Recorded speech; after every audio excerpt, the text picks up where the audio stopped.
মাজত আমি আছোঁ এই মুহূৰ্তত চাৰিওফালে গুলি ফুটি আছে আৰু তাৰ লগে লগে যিসকল লোক আছিল তেওঁলোকে পাথৰ মাৰিছে আৰু এই মুহূৰ্তত মহিলা আৰক্ষী কেইবাগৰাকীও দুখ পাইছে তাৰ লগতে আৰক্ষী কেইবাগৰাকীও আছে এই মুহূৰ্তত আৰক্ষীৰ আগে ভিৰৰ মাজত আমি বৰ্তমান মুহূৰ্তত সোমাই আছোঁ আৰক্ষীৰ ফালৰ পৰা যিসকল লোক আছিল কিছু লোক ইয়াত আবদ্ধ হৈ পৰিছে আমিও আবদ্ধ হৈ পৰিছোঁ এই মুহূৰ্তত পৰিৱেশ দেখুৱাব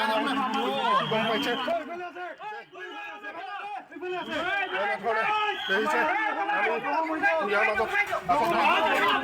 মাজত আমি আছোঁ এই মুহূৰ্তত চাৰিওফালে গুলি ফুটি আছে আৰু তাৰ লগে লগে যিসকল লোক আছিল তেওঁলোকে পাথৰ মাৰিছে আৰু এই মুহূৰ্তত মহিলা আৰক্ষী কেইবাগৰাকীও দুখ পাইছে তাৰ লগতে আৰক্ষী কেইবাগৰাকীও আছে এই মুহূৰ্তত আৰক্ষীৰ আগে ভিৰৰ মাজত আমি বৰ্তমান মুহূৰ্তত সোমাই আছোঁ আৰক্ষীৰ ফালৰ পৰা যিসকল লোক আছিল কিছু লোক ইয়াত আবদ্ধ হৈ পৰিছে আমিও আবদ্ধ হৈ পৰিছোঁ এই মুহূৰ্তত পৰিৱেশ দেখুৱাব গম পাইছে